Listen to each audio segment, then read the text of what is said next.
दोस्तों, आज हम एक लाए हैं एपिसोड 12 और केस है पिट्यूटरी ट्यूमर और एक्रोमेगेली।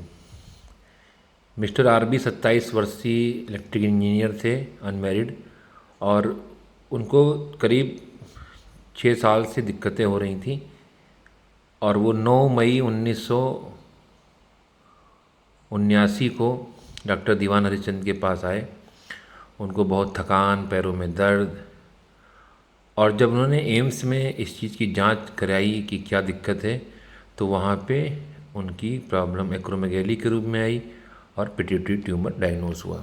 ऑपरेशन के लिए सलाह दी गई, लेकिन डॉक्टर साहब ने उनको समझाया कि ऐसा करने की ज़रूरत नहीं पड़ेगी, होम्योपैथी आपकी इस बीमारी के लिए हेल्पफुल रहेगा। जिस समय वो दिखाने आए उस समय एक प्रॉब्लम और थी कि एक्ने बहुत सीवियर थे, चेहरे के साथ पीठ और आसपास के हिस्सों में भी काफ़ी एक्ने थे। उनकी पुरानी हिस्ट्री में बार बार कोल्ड, कोराइजा होने की भी प्रवृत्ति, बचपन में इसी के लिए उन्होंने पेंसिलिन बहुत ज़्यादा ली थी। बाद में पेंसिलिन से उनको एलर्जी भी हो गई थी, एक नाक भी बंद रहती थी, नींद अच्छी थी, कोई विशेष ड्रीम्स नहीं थे बचपन में। स्मॉल पॉक्स वैक्सीनेशन कई बार हुई थी। मरीज हार्ट पेशेंट था, पसीना बहुत आता था, धूप में जल्दी थक जाता था। डॉक्टर साहब ने इन्हीं सब चीज़ों की टोटलिटी बना के थुजा से केस की शुरुआत की। 16 जून को थकान कम हुई, ब्लॉकेज भी कम हुआ, एक्ने में कोई परिवर्तन नहीं था। 30 जून को उन्होंने बताया कि पैरों की तकलीफ़ फ्लक्चुएट कर रही, कभी ज़्यादा कभी कम। फिर भी पहले की तुलना में उतनी दिक्कतें नहीं थी।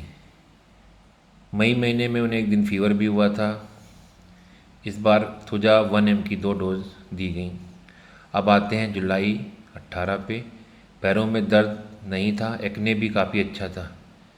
इस समय दवा दी गई सल्फर 200। 6 अगस्त को मरीज ने बताया अब कहीं दर्द नहीं है, लेकिन वीकनेस बहुत लगती है अभी भी। एक्ने में थोड़ा सा इम्प्रूवमेंट है, इसलिए कोई दवा चेंज नहीं की गई। 27 अगस्त को भी पैरों में दर्द नहीं था, एक्ने में भी सुधार हो रहा था। मरीज को लग रहा था उसकी मेंटल टेंशन के साथ एक्ने बढ़ता है। एक बार फिर से सल्फ़र की 3 डोज दी गई। 10 सितंबर को एक्ने कम था, लेकिन इम्प्रूवमेंट धीरे हो रहा था। स्नीजिंग के कुछ बाउट्स हुए थे, फिर सल्फ़र 200 की 3 डोज दी गई। 21 सितंबर को एक्ने कम हो चुका था, पस्ट्यूल्स पूरी तरह समाप्त नहीं हुए थे। इस बार कैलकेरिया कार्ब 200 की 3 डोज दी गई। इसके बाद फॉलोअप नियमित नहीं रहे, मुख्य समस्या एक्ने ही बनी रही। एक्ने इतने सीवियर था कि रात में पीलों पर ब्लड और पस लग जाता था। पैकेक होने पर कभी रेस्टॉक दी गई, बाद में पल्तिला भी दी गई, कुछ समय के लिए फिर होने पर जलसीमियम भी दी गई। नवंबर 1979 में एसआर पहले से 56 mm से घटकर 25 mm रह गया था, और दिसंबर 1979 तक मरीज को लगने लगा था एक्ने एंगर से या टेंशन से फ्लेयर अप करते हैं। इस समय CPR 200 की 3 डोज दी गई। लगभग 1 वर्ष तक पेशेंट नहीं आया। 4 दिसंबर 1980 को रिपोर्ट किया गया तो इम्प्रूवमेंट बना हुआ था, बैकएक नहीं था, एक्ने भी बेहतर था। ESR 33 हो चुका था, इसके लिए CPR फिर 3 डोज दी गई।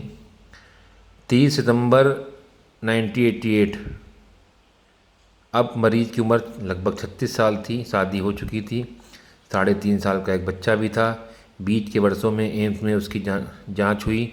जांच में 1982 के स्कल एक्सरे और CT स्कैन में सेला टर्जिका का वाइडनिंग दिखाई दिया था और माइक्रो एडिनोमा डायग्नोस किया गया था। लेकिन बाद की हार्मोनल इन्वेस्टिगेशन सामान्य बताई गई। ग्रोथ हार्मोन जो 1979 में 160 नैनोग्राम पर ml था, वो 1982 में 3 नैनोग्राम पर ml बताया गया।